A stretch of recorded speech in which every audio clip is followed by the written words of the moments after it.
I say Jerome in the house. I say Jerome in the house. What's up, y'all? I am back again. We are going to talk about Run the World, episode 2, because ADOS. Oh, but before I get started, Flossie Pearls. I'm going to flash this on the screen so that way you guys can see it. But check out my girl Leslie at Flossie Pearls. Give her a call for, setting an appointment by getting your teeth whitened. Hell, call her and set up a consultation. She's here in Atlanta, Georgia, so you guys reach out to her. But back to the episode at hand, we're talking about Run the World. Y'all, I like this show. I really, really, really, really like this show. I found out that it is only 8 episodes. So I'm going to do some research to see if another season is coming out. But in the meantime, you guys need to go ahead and get on Stars and check it out because it's good.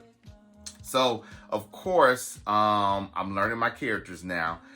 We have Renee, Sandy, Ella, and Whitney. And y'all see who is played by Breshea Webb, Corbin Reed, Andrea Bador, and Amber Stevens West. So that is the cast for this wonderful show. I know I told y'all in the last video for episode 1, I really wasn't feeling Sandy, but I'm kind of feeling her now. So just to start it off, it started out with Renee, my girl. Renee was having sex. It started off with them having sex. She was having sex with her husband. And looked like she was trying to keep it funky, keep it spunky, which is cool. I'm all about that. I'm all about let's keep it funky, let's keep it spunky. I actually just got off a friend with a guy, and I was like, we can't stay stagnant and do the same things in relationships. You have to change it up from time to time, to keep the spice going. And she was doing that. But then leading off to Shim. Did I really say Shim? It left off to her or she kicking him in the head or something like that. So that was that.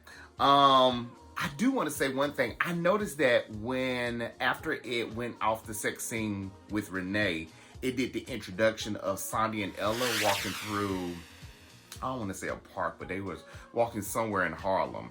And then they got into the cab and it showed 4, 5, 6. Either 5 or 6 women.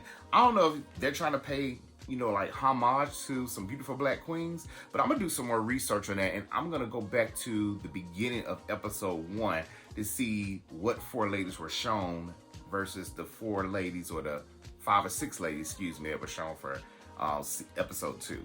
So I'm gonna look at that. What are y'all thoughts? Drop it in the comments, and I like to see. Anyway.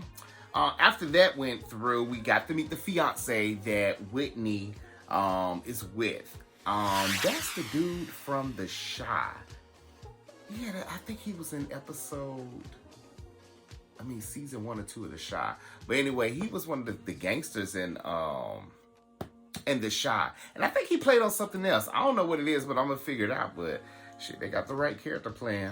But that's her fiance. That's the one that she fighting the wedding. I mean, not fighting the wedding, but she's planning the wedding with this, so on and so forth, the African dude. But anyway, that part was good. So we saw that part. She sure ain't got no rhythm. And the light skin is coming out on her. But nevertheless, that was cool. I know earlier she had said something about there was pressure that she had trying to, set up this wedding or whatnot. I mean, I never set up a wedding before, but shit, if there's pressure with him, she don't want it, I'll take it, because I'll be fine with it. Nevertheless, back to Whitney. Let's see. Well, not back to Whitney. We meet the fiance, and that was that. While she was in the office, her supervisor, boss, whoever came in, and she had some clients that she needed to assist for that evening. Long story short, while I was talking about Ola, and I got sidetracked because of, all the pressure that he's causing her. But anyway, he wanted her to meet his aunts. And so she said she'll do it. So then after they had got off the phone, because the boss came in the door or whatever, he said she need to, satisfy these clients to get this deal and yada, yada, yada, yada, yada. And I don't know about that one. I mean, she is marrying a doctor, but you don't want to marry someone because of what they do or what they can do for you. Yes, you can. Well, you know what? I don't know why she just didn't tell her boss, hey, I already have prior plans. I cannot do it. But I get it. You know, she's her own woman. She's an independent woman. You know, this Me Too movement and all other kind of movements are going on. So I guess I get it. But there was no communication with her fiance, because maybe she could have easily called him back. I don't know. Anyway, they end up going to some club, and that's when all that started or whatever. But anyway, it pops back to the girls in the bar, or in the bar area. Let's see, it was Ella, Sandy, and Renee. So it was back in the bar, and basically Renee was saying that she wants a divorce from her husband. And so one of the girls yelled out again. So apparently they've been having some issues from time to time. Now, at first I thought it was about sex or the little rodeo ride that they had, but it was deeper than that. So as she's telling her story, basically in a nutshell, he's created this band, or he's in this band, or whatever the case may be, and he's invested a lot of, I don't know, was it a lot of their savings? Not savings, but what they had saved up in an investment account, or was it all of it? So all or some. I think it was more so all of it. But anyway, she was really pissed about that. And my thing is this, she hollering out divorce. I ain't never been married before, and I don't want to say anything about that, but finances are really big. And if we can't communicate, and we definitely can't get finances together, then shit, what the hell are we doing with each other? And basically, she's at her damn wit's end, because now it's getting to the point to, you know, when he's arguing, he's trying to argue his fact as, or not his fact, but he's trying to argue his case, and he's trying to make it correct. And at the end of the day, he damn know, gosh, I can't talk. But you know what? He know what he did was wrong. And that's that. I don't know why the hell I can't talk. Maybe because it's so late and I'm doing this. I should have looked at this shit later and then recorded the video. After all that had played out, Sandy had some shades on. And so she said something about a pink eye, but it wasn't the pink eye. Her man, I think his name was Michael. I forgot what his name is, but the professor, he pooted in her face. So looks like she likes to go down and do a little salad eating, a little salad tossing, or whatever the case may be. So that was interesting. I like how these women are just exploring their womanhood, and they're saying the things that not too many of us hear from, you know, we don't hear about it.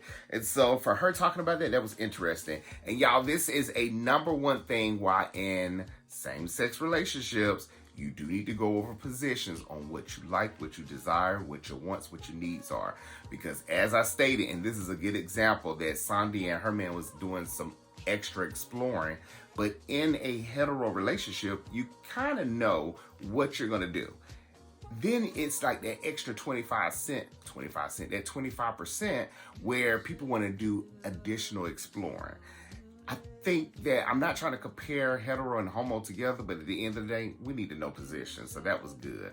But I like the fact that Whitney do got a little freaky side about her. So now I'm more interested than I was last few days that I've seen that. Let's see. After that, it goes back to Whitney is in the club now with her clients. I forgot to tell y'all earlier, while she was trying to figure out what was going on with her fiance, or her fiance was trying to figure out, you know, what time she was going to meet so he could meet the aunt. So she could meet the aunt, when she came back, I guess, to dismiss herself and let them know that she was going to cut it short, they wanted to go to the bar. And so anyway, they got to the bar. Chris is now calling and texting Whitney. So y'all remember the guy that, Chris, the community dick, and Whitney, they slept together. So anyway, now he's calling. So now it's getting me to think, is this man really community dick, or does he really like these girls, but he's just not having that attachment or that soul attachment that he needs to have so that he can continue it on. So it looks like he likes Whitney, so that's that. And then while he's texting and calling, Chris, that is, Ola also texts and calls again or whatever. So that was that. Anyway, let's see here. The story just flips back and forth between the girls at the bar going to a new location and so on and so forth. And Whitney and so on and all that good stuff like that. There is an interesting part in here about my girl Ella. Earlier when she was at the bar, and well, Renee and them, they were all at the bar and they was complaining. Ella was flirting with the bartender. The bartender was Caucasian. He was a nice looking guy. Nothing to be like, oh my gosh, I'm gonna go home and tell my mama about you.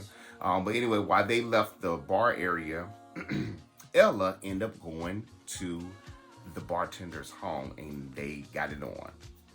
And one thing that kind of bothered me about this part of the episode was that when they were making out or they were getting into the groove of having sex, she rubbed her hands through the white guy's hair. And she was like, oh, he has gel in there. And I was like, who the fuck wrote this? Because at the end of the day, black folks have been fucking up pillowcases for the longest. So it's like her complaining about that man had gel in his hair. They could have left that out. Then after that, they changed positions. They proceed to do doggy style.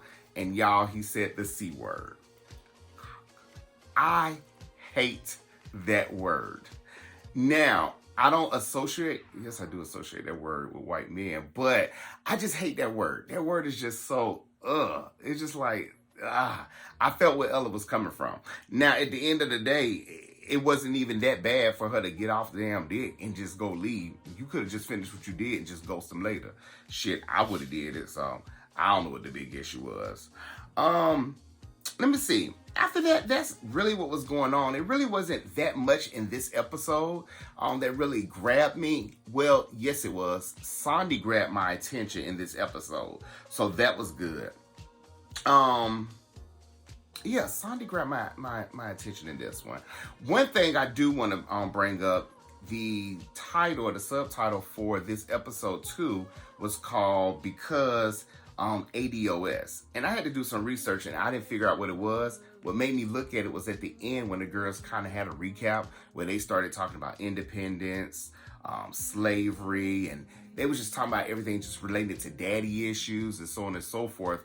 All like recapping the whole weekday, few days, whatever, how this episode was supposed to be filmed in. But to define what ADOS is, because ADOS, it stands for American Descendants of Slavery, is a term referring for descendants of enslaved Africans in the area that will become the United States from its colonial period onward and to the political movement of the same name. So with this being read and the name of the title, I get it. Because when they was talking about the daddy issues, they basically were saying that guys that we date, we end up dating our fathers. And I can attest to that. Even though I'm a gay man, I do date guys similar to my father. And I don't know how I attract those, but I do date those similar to my father.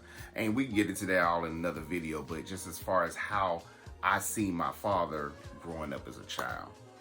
Anyway, at the end of all that, and with ADOS or whatnot, it ends where Whitney say that she does not think that she should get married. And that's the part that now I'm curious about, because I'm just like, what's the deal? I mean, I understand the wedding has all this pressure to it. I never planned a wedding before, but I'm sure if I did, it will probably be pressured as well. Probably also along with fun as well. And then it seems like she's split between a lot. I'm seeing like how he's interacting with her. He really wants to be with her. He's really in love with her. Also at the same time, I'm noticing that he's making plans for her to meet his family, but she is flaking on some of the occasions, not all of them. And then it's Chris. She had sex with Community Dick and he following up. And it's like, now he's trying to see if she ghosted him, which all in fact, she only had sex with him because I guess she just needed some new dick. And she's been on the same dick since college. I don't know. But anyway, it ends like that. And so now I'm curious. So I'm going to check out I'm going to check out episode 3 ASAP. Do a review on that one for you guys, and then we'll see what's up. But anyway, I'm not gonna make this one long. Make sure you guys like, share, and subscribe. Tell your mama, sister, cousin, brother, sisters, co-workers, even the enemy. Other than that, check out Run the World. This episode was cool. it grabbed my attention with Sandy, so now I think I'm good with the girls now. So I'm excited to see what 3 brings on. So anyway, it's me, Jerome, and I will holler at you guys later. Bye, y'all.